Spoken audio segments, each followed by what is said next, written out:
Hi everyone. I just left my weekly volunteering down at LA Mission on Skidrow, and so often things happen there that are beyond words. Today something happened that had to be put into words. This is a moment in my time of volunteering that could not just exist inside my head.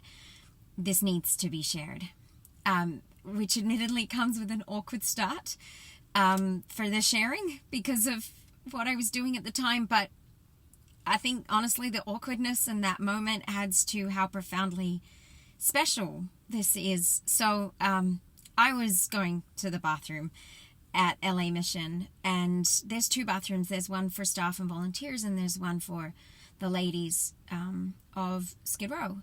And I don't like going to the staff and volunteer when you have to get a key and it's a big process. And to me, I'd rather just use the one that the women are using. It's like if it's good enough for them, I'm fine using it. The one catch is that the two stalls don't have doors on them. A lot of the time you're the only person. Today I wasn't. Sort of a funny moment where you walk in and there's usually a couple of women bathing at the sink, and I went into the stall without a door and pulled my pants down and did what I had to do. And as I started, one of the African American women that was washing herself came over and stood in the stall with me, and she said, "Hi there." And I was like, "Hi." And then she looked at me and she gave me a really lovely compliment. But then she said, "Do you hate black people?" And of course I was like, no, definitely not. No. And she said, "I used to hate white people."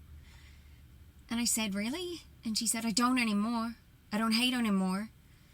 And she started talking to me and telling me her story. And as I finished up and went to the basin, she continued with me, and she was standing so close to me. And the look in her face was this look of, I need to tell you this. And she shared with me about how she had come from so much and how she had given it all up. And she looked me in the eye with such fierceness and said, "Don't ever let a man do anything to you. You hold on to yourself. You hold on to that beauty." She said, "I'm looking in your eyes. You hold on to that. You hold on. Don't." I gave it all up, and I had to. And she started crying, and she asked me for a hug. And I hugged her at this basin for probably 2 to 3 minutes. I just held on to her because she was crying so much.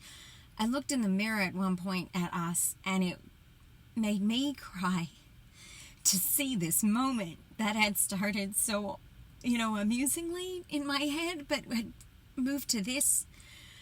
She told me she never shared this with anyone because she didn't trust anybody on Skid Row. She said, "I've been living with this inside of my head for years." And she told me, "Don't ever take a trick." She said, "You're pretty. Don't ever let a man tell you that he'll give you some money. Don't you do it." She said, "I haven't done it, and I'll never do it. You should never do it." And she clearly was so hurt and so afraid and so just disappointed in her world. She talked about her husband and her son and their relationship. And then after she'd got through so many tears, she had fake eyelashes on, and they were falling off. She was tearing up so much, and she was trying to clean herself up as she was talking to me. And I looked in her face, and she said she was 54, and really she was beautiful. And I don't just mean like pretty, but like a truly beautiful person on the outside, on the inside, and so hurt, and so like the outside of the outside was messy, but the inside of the outside was even just so gorgeously beautiful. And then she said to me, "I got off parole last week." And then she started laughing with like this teary happiness, and she said, "I've never finished anything in my life.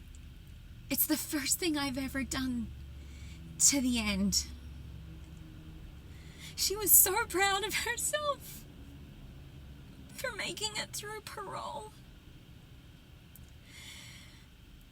I was just so moved. I was touching her the whole time, holding her back as she cried this happy cry and put her head on the basin and cried, but like in a happy way. And she said to me, I don't want any sympathy. I don't want your sympathy. Just maybe one day you'll write a book and you'll tell my story. Well, I told your story, kinda. But you deserve so much more. My new friend in the bathroom. These are the people. These are the people that we're ignoring. This beautiful soul who has had to hold on to her pride about surviving parole to stay proud of herself.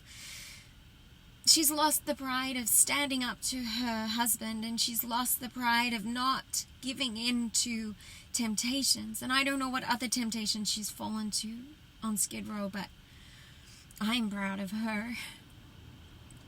These are the people that we need to pay attention to, that need our love and support and help, because they're amazing people.